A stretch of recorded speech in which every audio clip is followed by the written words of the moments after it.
Bung Karno, berdarah Jawa Bali, Bapak Proklamator Republik Indonesia. Assalamualaikum warahmatullahi wabarakatuh.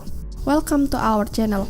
Channel ini mengulas tentang biografi tokoh nasional sampai internasional, artis, selebriti, saintis, politikus sampai ulama. Tokoh yang akan kita ulas sekarang adalah tokoh kunci berdirinya NKRI tercinta, Founding Father Bapak Proklamator sekaligus Presiden RI pertama, yakni Soekarno atau lebih sering disebut dengan Bung Karno. Namun sebelum itu, terima kasih kepada sobat sekalian yang sudah like, share, komen, dan subscribe channel ini. Bagi yang belum subscribe, pencet tombol subscribe-nya sekarang ya. Jangan lupa pula menekan tanda lonceng di sebelahnya, karena dengan itu, setiap ada video baru, Anda akan langsung mendapat pemberitahuan. Sudah? Kalau sudah, yuk disimak sampai selesai.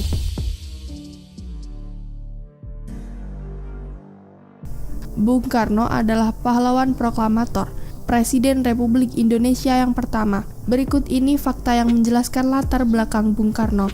Berdarah campuran Jawa Bali. Soekarno lahir di Surabaya 6 Juni 1901 dari pasangan Jawa Bali. Ayahnya bernama Raden Sukemi Sosrodihardjo dan ibunya yaitu Ida Ayu Nyoman Rai. Keduanya bertemu ketika Raden Sukemi yang merupakan seorang guru ditempatkan di Sekolah Dasar Pribumi di Singaraja, Bali. Nyoman Rai merupakan keturunan bangsawan dari Bali dan beragama Hindu, sedangkan Raden Sukemi sendiri beragama Islam. Mereka telah memiliki seorang putri yang bernama Sukarmini sebelum Soekarno lahir. Ketika kecil, Soekarno tinggal bersama kakeknya Raden Hardjokromo di Tulungagung, Jawa Timur. Lahir dengan nama Kusno. Soekarno lahir dengan nama Kusno yang diberikan oleh orang tuanya.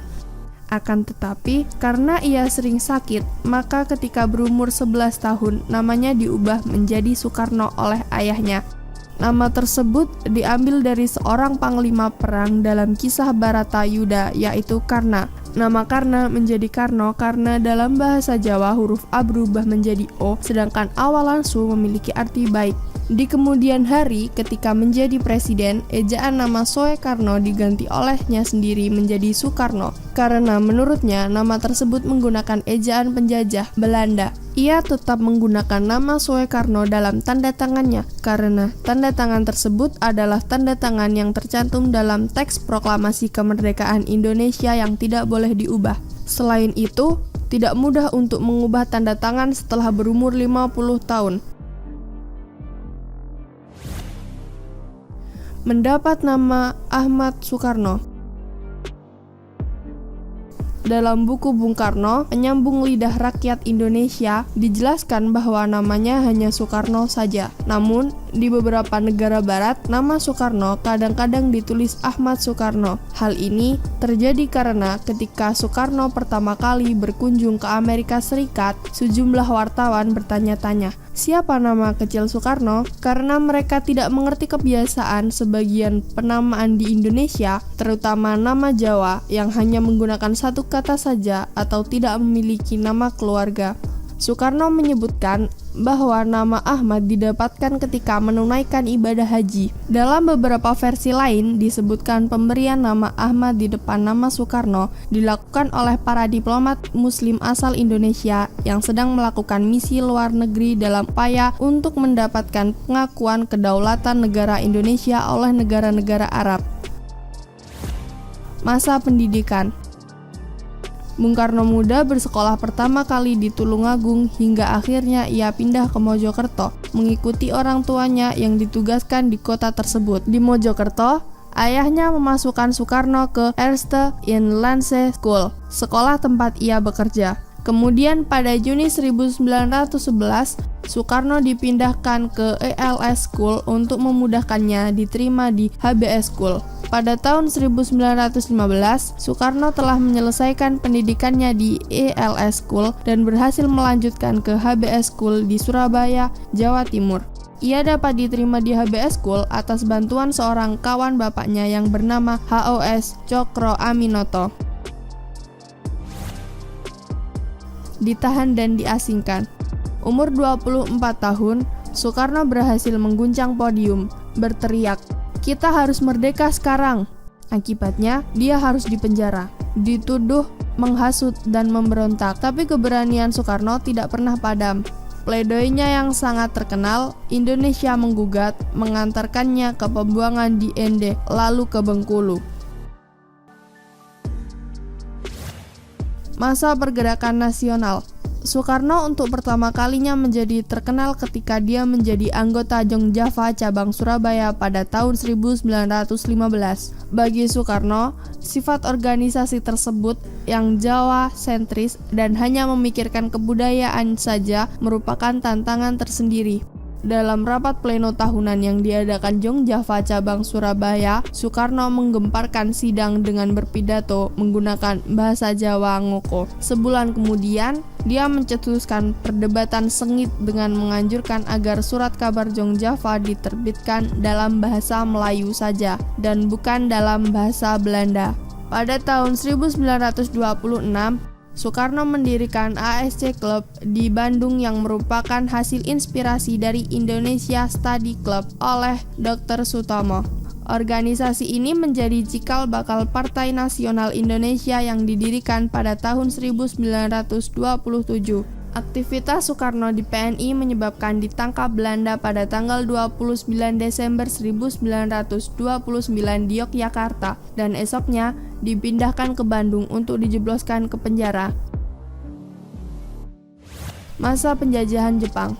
Pada awal masa penjajahan Jepang 1942 sampai 1945, pemerintah Jepang sempat tidak memperhatikan tokoh-tokoh pergerakan Indonesia, terutama untuk mengamankan keberadaannya di Indonesia. Ini terlihat pada gerakan 3A dengan tokohnya Shimizu dan Mr. Syamsuddin yang kurang begitu populer. Namun akhirnya, pemerintahan pendudukan Jepang memperhatikan dan sekaligus memanfaatkan tokoh-tokoh Indonesia seperti Soekarno, Muhammad Hatta, dan lain-lain dalam setiap organisasi-organisasi dan lembaga-lembaga untuk menarik hati penduduk Indonesia. Disebutkan dalam berbagai organisasi seperti Jawa Hokokai, Pusat Tenaga Rakyat, BPUPKI, dan PPKI, tokoh-tokoh seperti Soekarno, Hatta, Ki Hajar Dewantara, KH Mas Mansur, dan lain-lain disebut-sebut dan terlihat begitu aktif.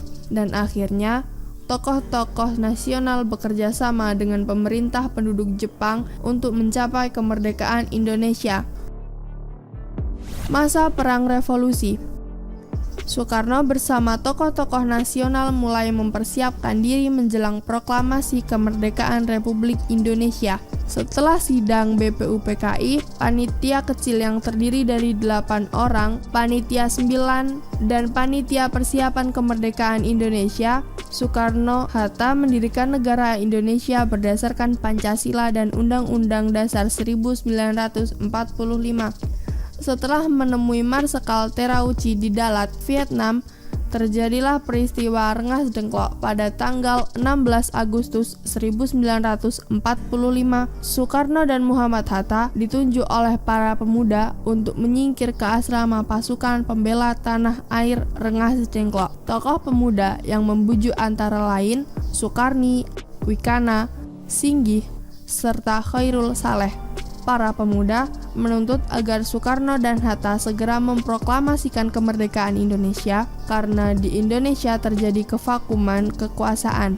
Ini disebabkan karena Jepang sudah menyerah dan pasukan sekutu belum tiba. Namun, Soekarno, Hatta, dan para tokoh menolak dengan alasan menunggu kejelasan mengenai penyerahan Jepang. Alasan lain yang berkembang adalah Soekarno menetapkan momen tepat untuk kemerdekaan Indonesia, yakni dipilihnya tanggal 17 Agustus 1945. Menyumbang gagasan perombakan Masjidil Haram. Tahun 1955, Insinyur Soekarno menunaikan ibadah haji ke Tanah Suci dan sebagai seorang arsitek, Soekarno tergerak memberikan sumbangan ide arsitektual kepada pemerintah Arab Saudi agar membuat bangunan untuk melakukan sa'i menjadi 2 jalur dalam bangunan 2 lantai. pemerintah Arab Saudi akhirnya melakukan renovasi Masjidil Haram secara besar-besaran pada tahun 1966, termasuk pembuatan lantai bertingkat bagi umat yang melaksanakan sa'i menjadi 2 jalur dan lantai bertingkat untuk melakukan tawaf. Sakit hingga meninggal. Kesehatan Soekarno sudah mulai menurun sejak bulan Agustus 1965. Sebelumnya, ia telah dinyatakan mengidap gangguan ginjal yang pernah menjalani perawatan di Wina, Australia tahun 1961 dan 1964. Profesor Dr. K. Velinger dari Fakultas Kedokteran Universitas Wina menyarankan agar ginjal kiri Soekarno diangkat, tetapi ia menolaknya dan lebih memilih pengobatan tradisional. Ia bertahan selama 5 tahun sebelum akhirnya meninggal pada hari Minggu 21 Juni 1970 di Rumah Sakit Pusat Angkatan Darat, Gatot Subroto, Jakarta. Innalillahi wa inna ilaihi roji'un. Selamat jalan, Bapak Proklamator Republik Indonesia. Demikian ulasan tentang Bung Karno, Bapak Proklamator Republik Indonesia. Semoga bermanfaat. Terima kasih bagi yang sudah menyimak. Jangan lupa bagikan video ini kepada teman, sahabat, dan kerabat untuk berbagi manfaat. Assalamualaikum warahmatullahi wabarakatuh.